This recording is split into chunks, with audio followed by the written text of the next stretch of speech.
Soozhana, good to have you with us. So, the commodities market, are we in for better days?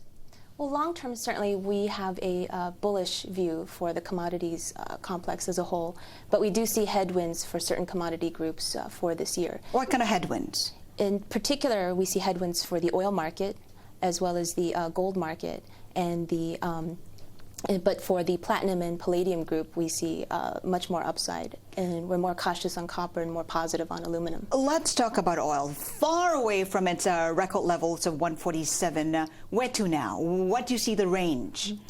Well, in terms of the fundamentals, we believe that although global oil demand certainly will recover this year after declining by around 1.3 million barrels a day last year, we do believe that in terms of the supply side, the market looks much better supplied in terms of crude as well as refining capacity. Consequently, we believe inventories will remain elevated and oil price rallies will be difficult to sustain for this year. Now, beyond this year, we believe market balances will tighten and we'll see potential for oil price rallies to be sustained. But certainly for 2010, we do see some headwinds.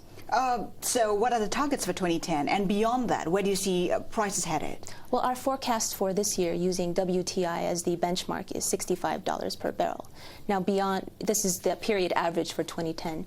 Now, beyond that, we do see sustainable oil price rallies. But for this year, we think that that oil prices it'll be difficult for oil prices to remain at elevated levels this year. Oil prices, of course, very sensitive to political developments, and we're seeing tensions and developments in Iran, in Nigeria. Has all of that been factored into oil prices where they are at the moment? Well, geopolitical risks certainly remain a constant feature of the oil market. It's just the nature of the market.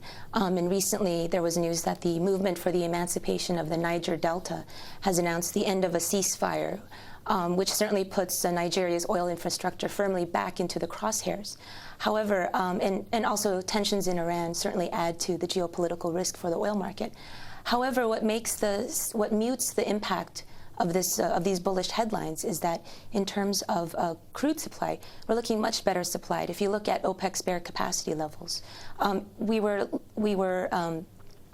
we're looking at much higher OPEC spare capacity levels for 2009 and 2010, double what they were in the 2003 to 2008 period, which means that we are able to deal with potential disruptions as a result of geopolitical events. That's on the supply side. On the demand side, where is demand coming from? I mean, I'm guessing that it's going to be the non-OECD countries. You are absolutely right. It is really going to be in the non-OECD countries and largely developing Asia. In fact, according to our forecast, we believe that 2010 will be the very first year that developing Asia or non-OECD Asia share of global oil demand will actually exceed that of the U.S.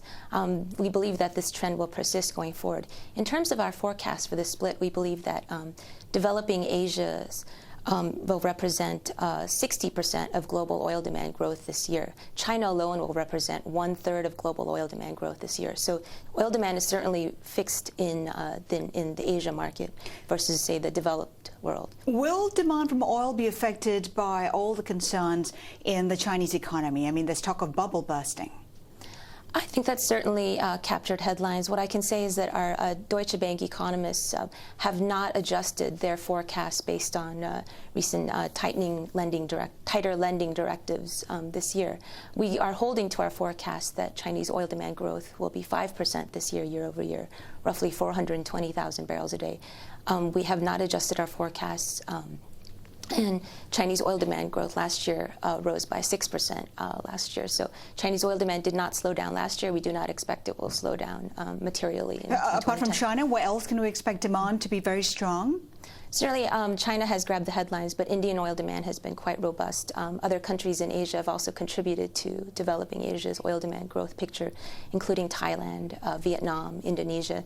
These are all places where data is limited, but anecdotally and qualitatively, we believe that oil demand growth has been and remains robust. I want to touch slightly on refined products. Your report that we read mentioned that a large build-out of refinery capacity in Asia over the last few years. Was this a mistake given the economic crisis? Well, certainly last year we saw nearly 2 million barrels a day of refining capacity come online. This is east of Suez. And most of that capacity that came online was situated in Asia, and actually in Asia in two countries, in China and India. Now, for China, when that capacity was when the start of that construction of that capacity occurred 5-7 years ago, China was facing a shortfall in refining capacity. 2009 marked the first year that refining capacity in China actually exceeds domestic demand, which as a consequence, they flipped from being a net importer of gasoline and diesel in 2008 to becoming a net exporter of gasoline and diesel in 2009.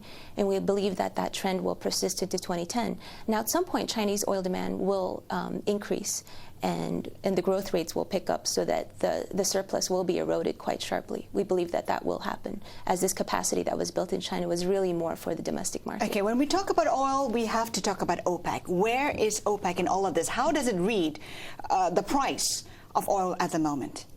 I believe there are comments by various OPEC ministers saying that right around the $70, $75 mark, they're quite happy with price levels where they are. The latest commentary ahead of the upcoming meeting is that there will not be any adjustment to production quotas, and we believe that there won't be any changes to production quotas. What we are seeing, though, is compliance in terms of with the existing production quotas deteriorating somewhat.